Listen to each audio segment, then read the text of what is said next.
जय हुई माता की। हुई माता की कथा। प्राचीन काल में किसी नगर में एक साहूकार रहता था।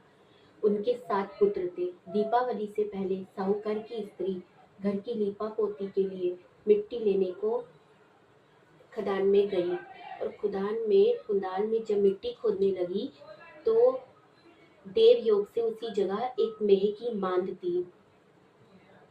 मेहता उस स्त्री के हाथ में कुदाल मेह के बच्चे को लग गई, जिसमें मेह का बच्चा उसी क्षण मर गया। इस घटना से उस स्त्री को बहुत दुख हुआ, परंतु अब क्या हो सकता था। वह स्त्री पश्चाताप करते हुए अपने घर पर आ गई। कुछ दिन के बाद उस स्त्री का एक पुत्र और मर गया, फिर दूसरा और तीसरा, अर्थात एक वर्ष में उसके 7 पुत्र मर गए। इस पर वह स्त्री 7 दिन अत्यंत दुखी रहने लगी। एक दिन अपने पड़ोस की स्त्रियों से रोकर कहा कि मैंने जान